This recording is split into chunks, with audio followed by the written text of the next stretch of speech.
Grécia Antiga. O berço da civilização ocidental. Por mais de 1000 anos, esse povo forte e carismático desenvolveu os mais avançados feitos tecnológicos que o mundo já vira. So you have the appearance of a new generation of thinkers. And you have a reason to build things, to understand nature, to create technology. Obras de engenharia tão impressionantes que os povos antigos acreditavam que haviam sido construídos pelos deuses. One thing that we should really wonder is how on earth these people managed to lift these truly huge, gigantic stones. Essas maravilhas tecnológicas foram estimuladas por líderes cuja sede de grandeza uniu um povo e os lançou às alturas de um império.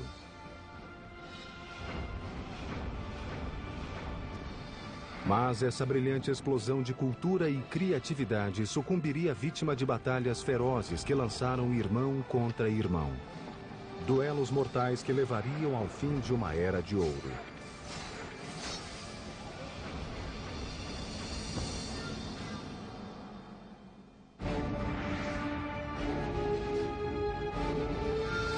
Construindo um Império, Grécia.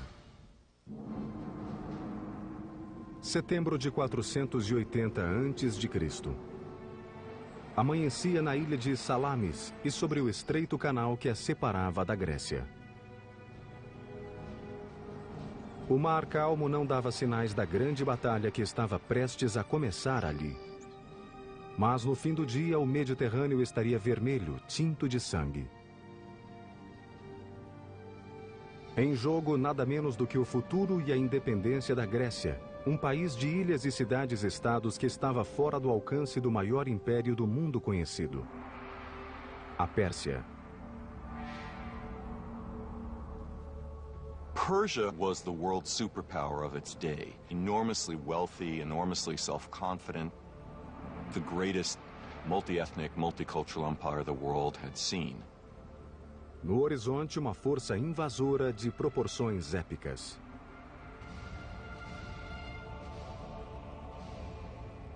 ...700 navios com 150 mil guerreiros determinados a anexar a Grécia ao seu império. Mas um grego estava alerta e pronto para a batalha. Seu nome, Temístocles, um almirante e político ateniense que há anos se preparava para esse momento. But going up against Persia, the world's greatest superpower of the time, would be no day at the beach for Themistocles. Hello, I'm Peter Weller. First of all, the Greek naval fleet was outnumbered 2-1. Second of all, Themistocles faced the almost insurmountable problem of trying to unite a completely disparate and contentious group of warriors into one command. You see, the good news about the civic development of ancient Greece was the city-state.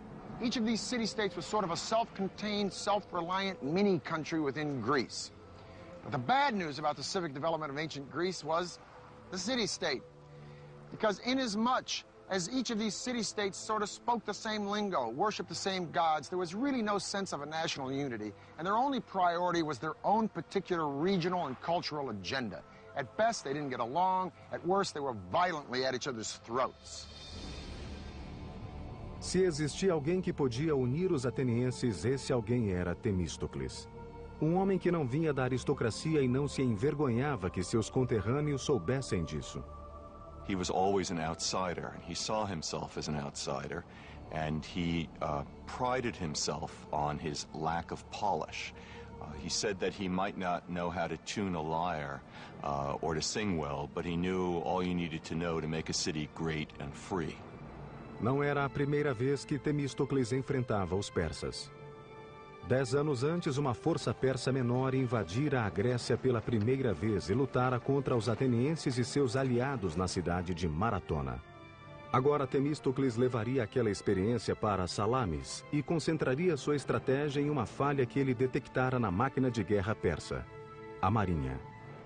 He understood that the water was not the Persians' natural element. Persia was a land power. In fact, Persian religion considered salt water to be demonic. Temístocles queria que os gregos construíssem uma marinha diferente de tudo o que o mundo já vira. O trabalho começou imediatamente em um ritmo intenso para construir uma frota de 200 triremes, o navio mais mortífero do mundo antigo. Trireme's about 130 feet long. It's light and sleek, and it's tipped with a wooden ram covered in bronze at the water level, and that is the offensive weapon of the trireme. Might think of the trireme actually as a guided missile. O trireme consistia de 170 remadores em 3 níveis separados. 62 no nível mais alto, 54 no meio e 54 no mais baixo. No nível mais baixo, os remadores sentavam-se tão baixo no porão do navio que seus remos ficavam a apenas 45 centímetros acima da linha do mar. So you have a ship, a wooden ship, that is powered from the oars. It can go up to 8 knots, or 9 knots, which is an amazing speed for the ancient world. And it can attack like a missile. And the rowers, of course, have to learn how to work as a team. They have to learn to row together in unison, which is an easy thing to begin to do, but a very difficult thing to master. A frota de triremes de Temístocles ficou pronta em poucos anos e no tempo exato. Na primavera de 480 a.C., a Pérsia lançou um maciço ataque contra a Grécia. Temístocles sabia que a frota persa era maior que o conjunto da frota grega na proporção de 2:1. Então ele engendrou um plano simples, mas ardiloso para manter os gregos unidos e nivelar as forças. He had to turn a disadvantage into an advantage, the fact that he had fewer ships than the Persians.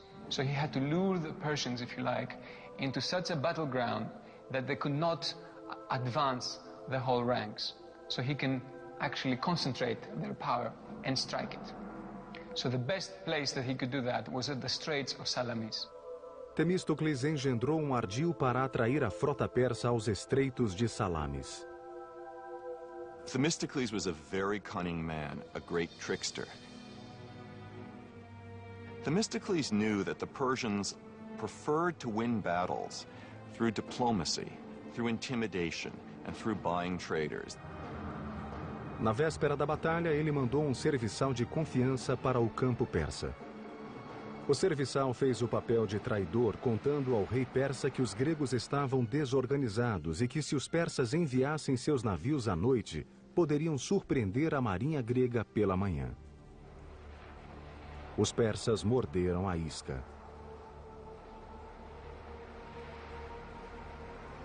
And so at dawn, the Persians discovered to their shock that the Greek fleet, instead of being about to flee, was getting into battle formation, and that they, the Persians, would have to fight. So it was a perfect setup of a battle by Themistocles. 200 triremes, movidos por 34.000 remadores gregos, se dispuseram em linha, não cedendo espaço para os persas manobrarem nos estreitos. A armadilha funcionou perfeitamente. Os ataques se mantiveram pelo dia todo.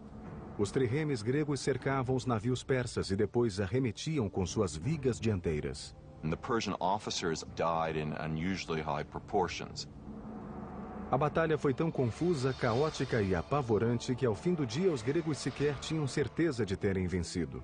Mas os milhares de cadáveres inimigos nas praias de Salamis revelavam uma decisiva vitória grega. Algumas fontes históricas afirmam que os persas perderam 200 navios e os gregos 40.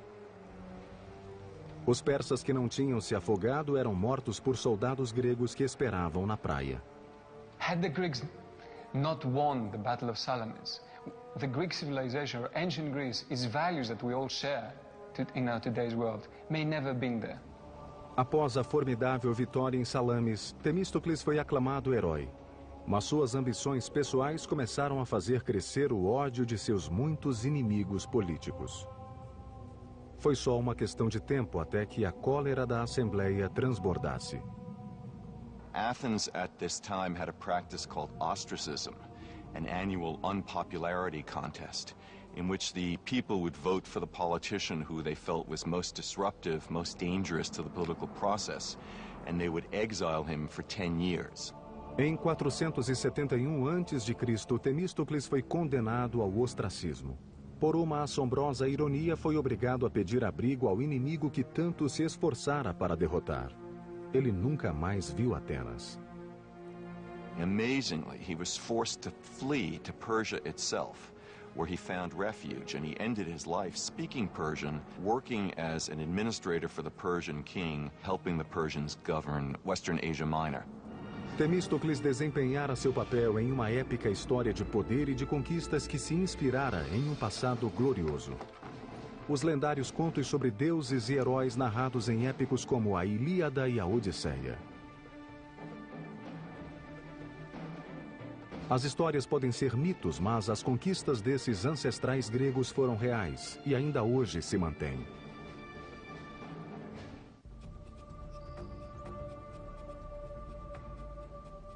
Por volta de 1300 a.C., um povo que falava uma forma antiga da língua grega habitou grandes porções da Grécia. Eles eram conhecidos como micênios e durante anos suas guerras e escândalos, proezas e conquistas foram matéria-prima de lendas e estabeleceram os alicerces da civilização grega.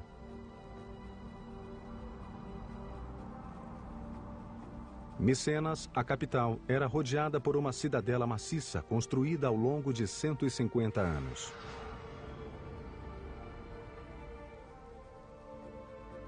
De acordo com o mito, nesta cidade os micênios foram liderados por um rei chamado Agamenon, cujas lutas épicas foram registradas pelo poeta Homero no século VIII a.C. em duas das narrativas mais famosas da história, a Ilíada e a Odisseia. So, the Iliad was something like the Bible for ancient Greeks. It contained a moral story. It told you how you should live. It described gods, it described religion, but also described people. It described situations. It gave ideals that you should look upon. As narrativas da Ilíada e da Odisseia tornaram-se famosas. O sequestro de Helena por Paris, os 10 anos do cerco infligidos por Agamenon a Troia, e o gigante cavalo de madeira utilizado pelos gregos para entrar em Troia e destruir a cidade.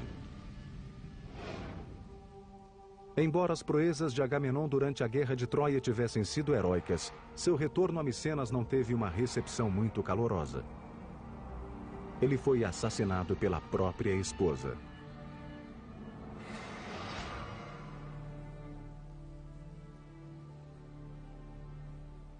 Scholars have debated for centuries whether or not Homer actually penned the Iliad and the Odyssey, or whether he just collected the folk tales of song, or whether he had anything to do with them at all. But if the ancient Greeks came back today, they'd scoff at this pithy harangue. Because of the ancient Greeks, Homer wasn't just some top 40s folk singer, nor was he the best-selling hack writer of some piece of pulp fiction. Homer was an historian. And these legends weren't the bedtime stories to be whispered to the kiddies before the oil lamps were blown out. These were accountable facts.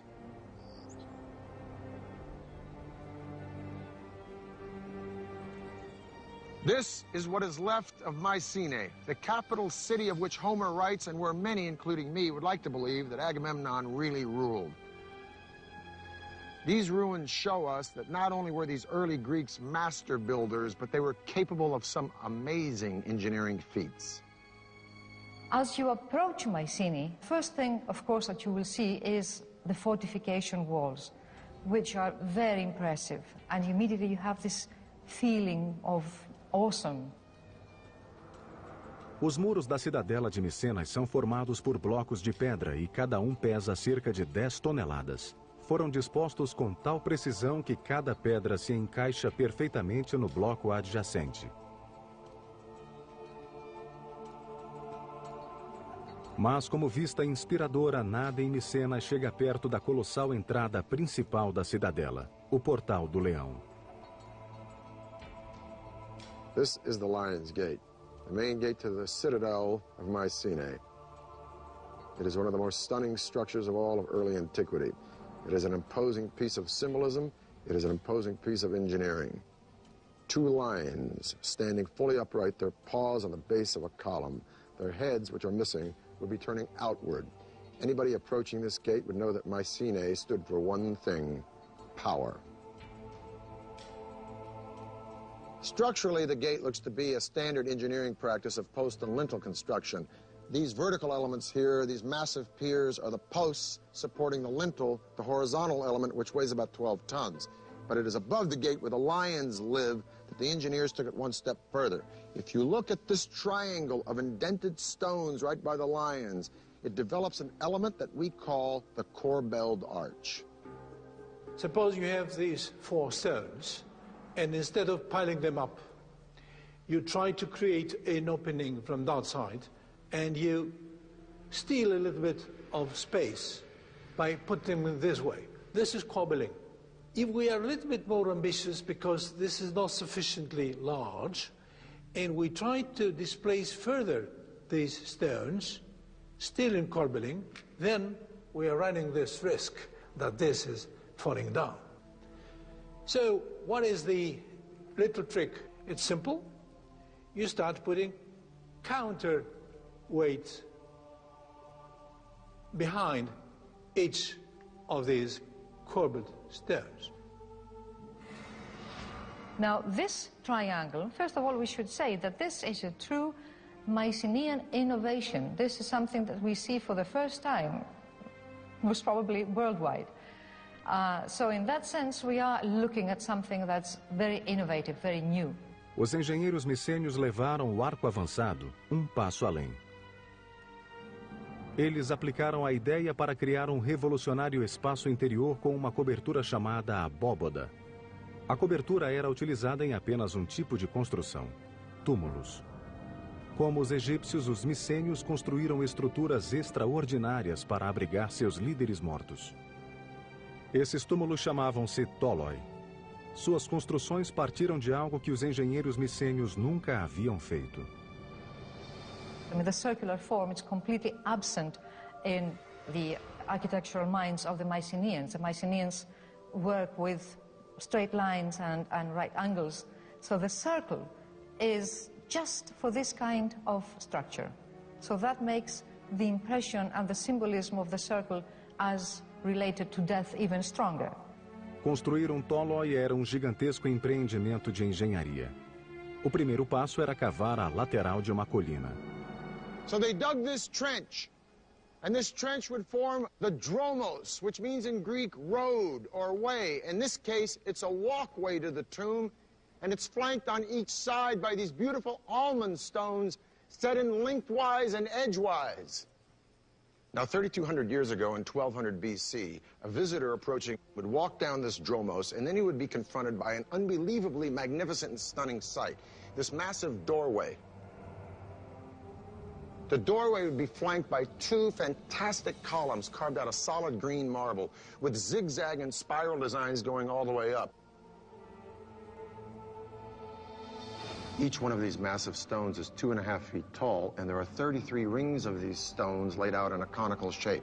Now, each layer of stone is laid over the lower one in a sort of protruding fashion. That's what we mean by the corbelled style. And then they're shaved down to make it all very smooth. In order for this structure to be stable, you need a constant pressure from outwards inwards, very much like a barrel where you need this band, this metallic band around to keep the rings together. This pressure comes from the addition of earth. As they build, they add earth from around, and quite a lot of earth, and there comes a point when they have finished the beehive structure inside. At the same time, they have built a whole earthen mound on top. Por volta de 1100 anos antes de Cristo, essa civilização grega se desintegrou e desapareceu repentina e misteriosamente. There's lots of theories about that. I think the most dominant one is new tribes, new barbarian tribes came from the steppes, and they attacked the civilizations of Egypt, they attacked the civilization of Mesopotamia, causing disruption in the trade routes. That became their fall. Com a queda de Micenas, a Grécia entrou na Era das Trevas. Por 4 séculos, sua cultura caiu em profundo torpor. Então, no 8º século antes de Cristo, as cidades-estados autonomamente começaram a se desenvolver e a florescer. cada qual forjando sua própria identidade e competindo por superioridade econômica, militar e tecnológica. Uma ilha grega em particular, Samos, veria a construção de um dos feitos de engenharia mais impressionantes do mundo antigo, movendo montanhas para levar água ao povo.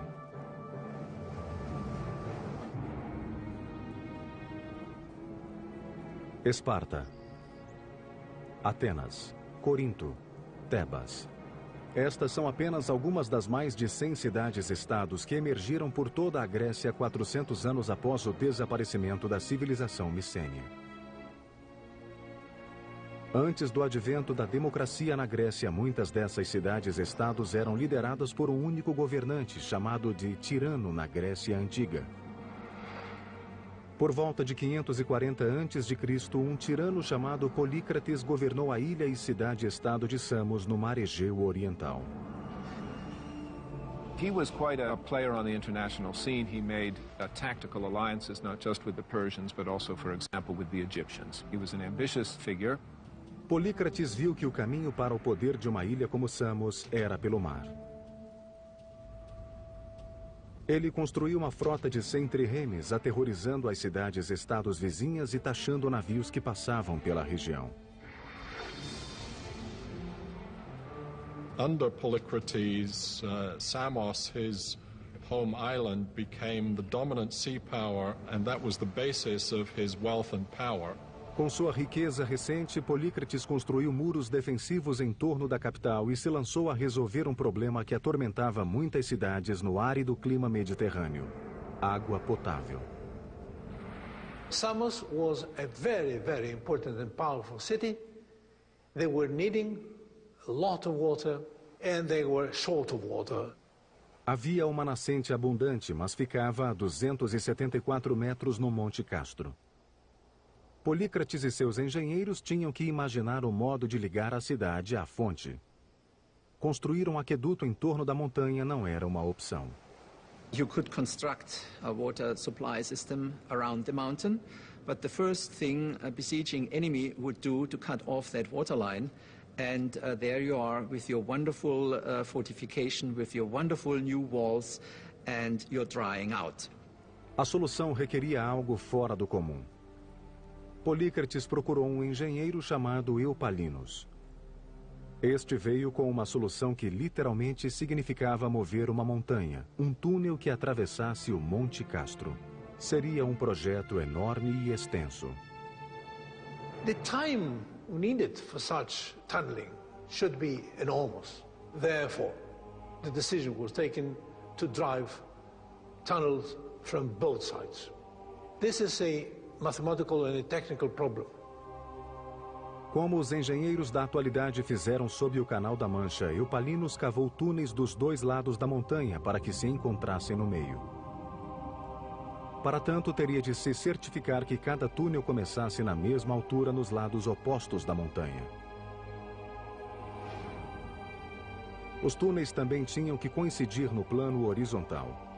Caso contrário, eles passariam um ao lado do outro como navios na noite.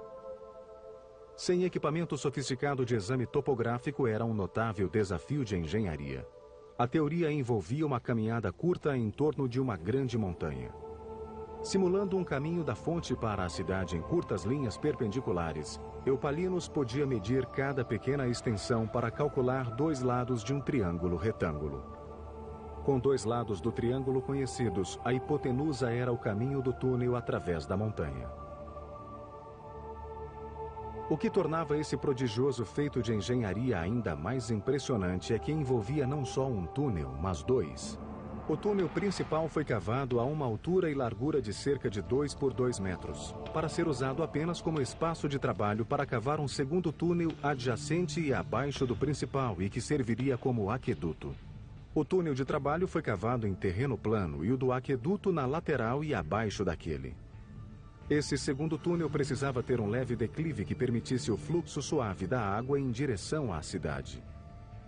O risco de vida era permanente naquelas escuras e perigosas entranhas da montanha. Once they were in the mountains, the difficulties must have been paramount because rock may be moving in unpredictable ways. Water may all of a sudden splash up and cause havoc. This was probably a constant danger. Apart from that, it was dark and needed to be illuminated, and you needed to constantly know where you are in order to keep your line straight. Após pequenos ajustes, as duas equipes se encontraram na metade do caminho, quase que exatamente onde Eupalinos originalmente determinara. Os pisos dos dois túneis se conectaram com apenas 60 centímetros de diferença. Uma discrepância de menos de 1% do comprimento de 1.066 metros do túnel. Esse impressionante feito de engenharia pode ter sido o momento luminoso do reinado de Polícrates. Mas sua sorte política não seria tão brilhante. The Persian governor on the coast of Asia Minor decided that that degree of autonomy that Polycrates enjoyed was unsuitable to the development of Persian power, and he was arrested and brutally tortured and crucified. Polícrates foi apenas um entre muitos tiranos que governaram as cidades-estados da Grécia Antiga entre 800 e 500 a.C. O poder de poucos sobre muitos era a única forma de governo que os humanos conheciam. Mas isto estava prestes a mudar. A cidade-estado de Atenas mudaria o curso da história. O líder visionário que faria isso acontecer se chamava Péricles. Seu legado seria um monumento eterno da Acrópole ateniense que se ergueu acima das nuvens. Um impressionante exemplo de precisão de engenharia chamado Partenon. Em 480 a.C., quando Temístocles derrotou os persas na Batalha de Salamis, ele salvou não só Atenas, mas também sua jovem democracia que nascera há 25 anos. Para Atenas, a época do governante único acabara. Atenas era rica em poder militar, tesouros, tecnologia e ideias. Estava pronta para sua época de ouro e um homem a conduziria até lá. Seu nome era Péricles, um intelectual democrata e esclarecido que apoiava as artes. Mas Péricles também expandiria o poder ateniense através de outros meios, inclusive ameaças, suborno e força bruta. Pericles came from one of the old aristocratic families of Athens, so he came from the kind of family background in which a career of political and military leadership was expected. Sua escalada ao poder começou quando foi eleito, ainda jovem, para o posto de estrategos, em um grupo de 10 homens que comandavam o exército e definiam a política externa. Político nato e talentoso orador, Péricles logo se tornou o estadista mais influente e poderoso de Atenas. Pericles was the typical political animal, if you like. This guy was a politician. He was able to speak and convince. He was completely dedicated to what he did. Péricles tornou-se líder de Atenas em 461 a.C. Graças à frota de triremes que Temístocles construíra, a marinha ateniense manteve-se insuperável no Mediterrâneo Oriental. Mas, apesar da derrota do Império Persa em Salamis, sempre pairava a ameaça de uma outra invasão. Em 478 a.C., Atenas e as cidades-estados do Egeu formaram uma aliança de defesa mútua chamada Liga de Delos, a versão da OTAN do mundo antigo. By 450 BC, Athens has become the undisputed leader of the Delian League, which is nothing more than a money faucet for the city-state. But Pericles, as undisputed leader of Athens, finds ways to put this money to the best possible use by building massive public structures that best reflect the grandeur and magnificence of Athens. Now, legend has it that Poseidon, god of the sea, and Athena, goddess of wisdom, each came to the Acropolis to compete for the patronage of the city, the outcome to be decided by the inhabitants. Poseidon struck the ground with his trident, and up popped a spring. Athena struck the ground with her spear, and up came an olive tree, which not only suggested sustenance for the Greeks, but a possible outlet for a commercial venue. Thus, Athena became the patron goddess of the city. Over the centuries, there were several temples to Athena, most of them destroyed. But we leave it to Pericles to give the world the most remarkable piece of architecture in all of Greek antiquity, the Parthenon. Péricles decidiu reconstruir o Partenon na Acrópole usando as fundações de um antigo templo de Atena. Foram necessários milhares de trabalhadores e hábeis artesãos para criar esse templo magnífico. Custou mais do que qualquer outra edificação projetada pelos gregos, 30 milhões de dracmas, o equivalente a bilhões de dólares. That's an amazing amount, but keep in mind that was a huge state enterprise. A construção do gigantesco projeto começou em 447 a.C. O Partenon deveria ter 2/3 de um campo de futebol. Suas dimensões externas, 70 metros de comprimento por 31 de largura. O primeiro desafio foi retirar o mármore de uma pedreira na montanha a 16 quilômetros. Ao todo, seriam necessárias 30.000 toneladas da delicada pedra branca. Na pedreira, os trabalhadores usavam as fendas naturais para retirar da montanha blocos gigantescos de mármore. The first step is to locate these cracks and calculate if this piece of marble is sufficient for my specific purpose. The second step is to put within these cracks both horizontal cracks and vertical cracks, wedges, iron wedges. Why? Because an enormous energy was given by hammering all these wedges simultaneously, so that the brittleness of the material makes further cracking. Com os blocos gigantes prontos, grupos de homens usavam alavancas, cordas e roldanas para manobrar o mármore e prepará-la para o transporte até a Acrópole. Acidentes eram frequentes. There was an enormous risk that this big block would slide further on, killing people underneath. Cortar e transportar o mármore da montanha foi apenas metade da batalha na construção do Partenon. Os engenheiros agora tinham que responder à questão: como levantar aqueles monstros de mármore de 10 toneladas e erigir o maior templo que o mundo já vira?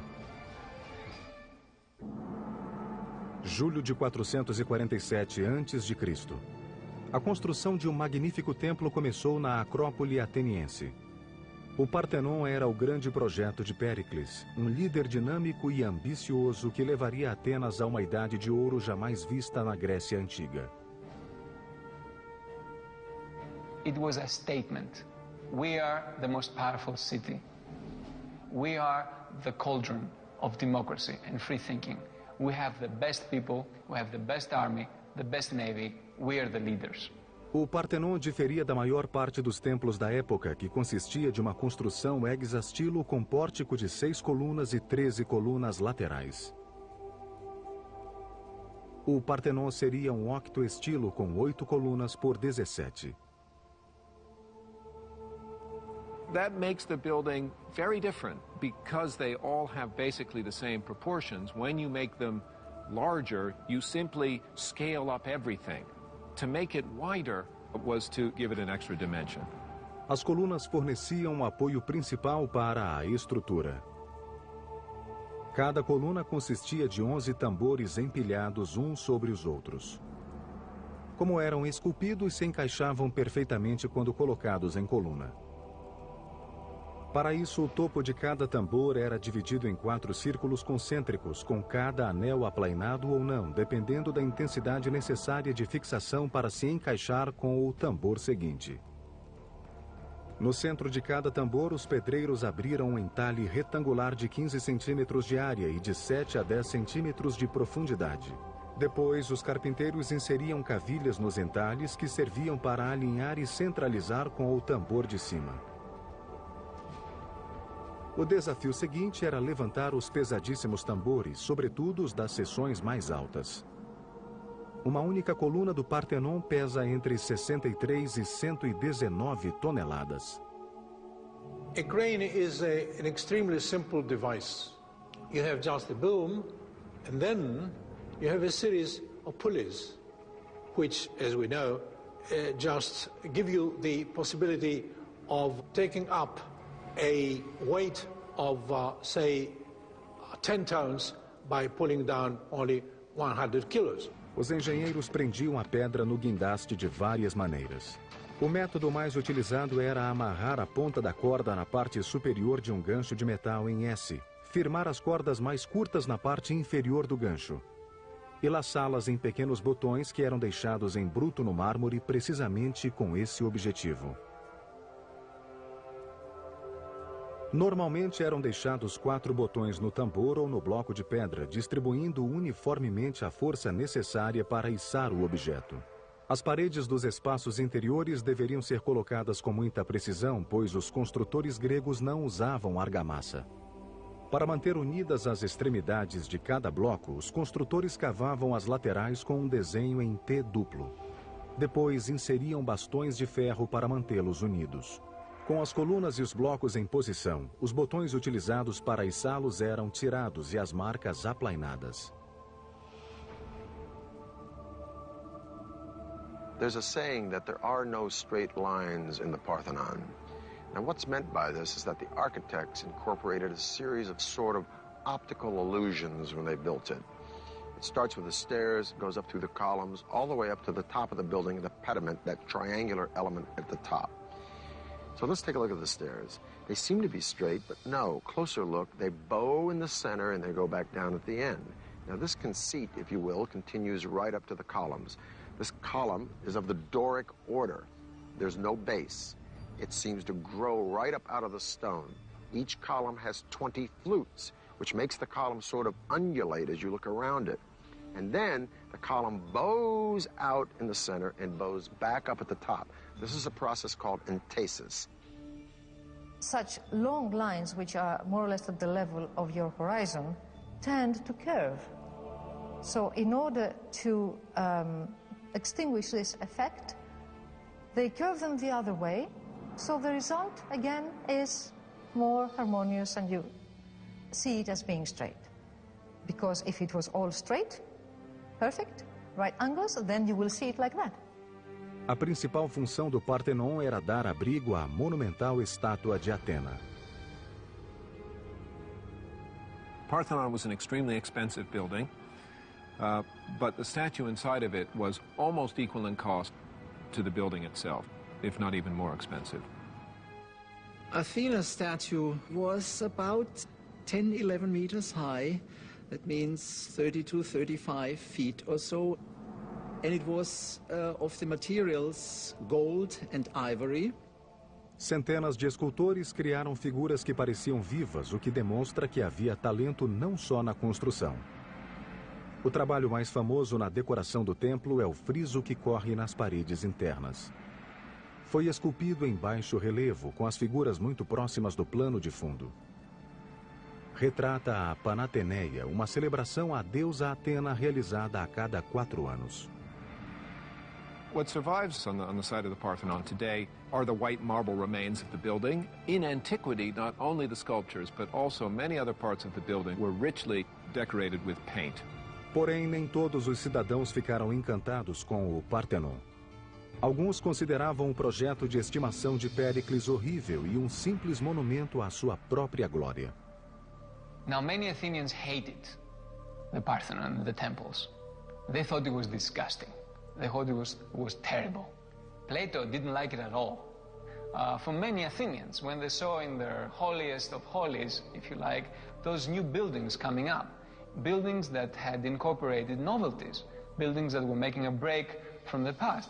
Os murmúrios de descontentamento em Atenas não se limitavam ao Partenon. Como Péricles continuava a expandir o domínio de Atenas, seus rivais começaram a conspirar contra ele. Em pouco tempo, começaram a lançar ataques aos seus aliados. No topo da lista estava uma mulher bonita e culta chamada Aspásia, membro da elite da casta Hetera e companheira de Péricles. Hetairae were high-class courtesans, often compared, for example, to geishas in Japanese culture. Hetairae moved in the top circles in Athenian and Greek cultural life. Em Atenas, as mulheres deviam se submeter ao domínio dos homens, mas Aspásia era a exceção à regra. Péricles a tratava como igual, e sua companheira rapidamente se tornou parte da elite ateniense. But they became a well-known couple, and to the sort of astonishment and some scandal of the Athenian people, Pericles was even to be seen actually kissing Aspasia publicly. And of course, public displays of affection were not anything that one expected to see in classical Athens. Em 432 a.C., após quase 15 anos de construção, o Partenon foi finalizado.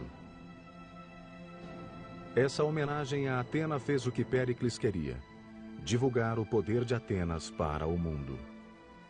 Ironicamente, a supremacia que o Partenon simbolizava já estava em declínio. E Esparta, o inimigo de longa data de Atenas, em ascensão.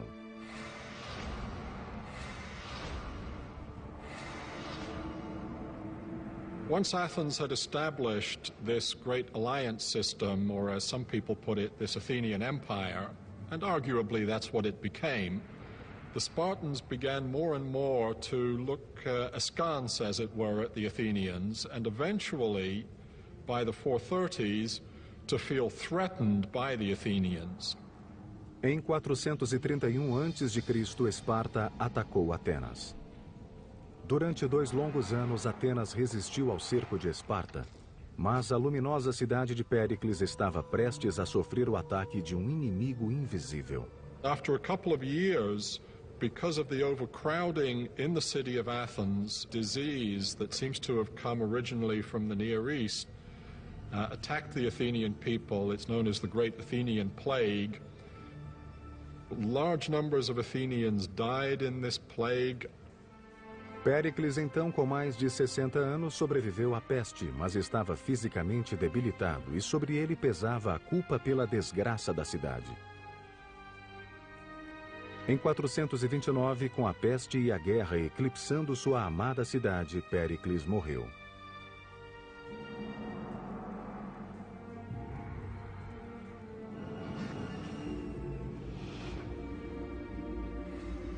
O conflito sangrento entre Atenas e Esparta, conhecido como a Guerra do Peloponeso, continuou por mais 25 anos. Até que em 404 a.C., Atenas sucumbiu. With the end of the Peloponnesian War, the time of Pericles and the dominance of Athens was over. Great marvels of Greek culture and Greek engineering would live on. And the irony was that the two men, the two purveyors of the fantastic legacy of classical age of Athens, were not Athenians at all. The names of these two men would be synonymous not only with conquest, but with Hellenism, the spreading of the Greek ideal of culture and value throughout the world, right on up to our own modern day. These two men were Philip II of Macedonia and his son, a man who would be the envy of every single general and emperor from Julius Caesar to Napoleon to George Patton. A man who would traverse most of his known world in his short 33 years, that student of Aristotle and self-proclaimed God, Alexander the Great. I'm Peter Weller for the History Channel.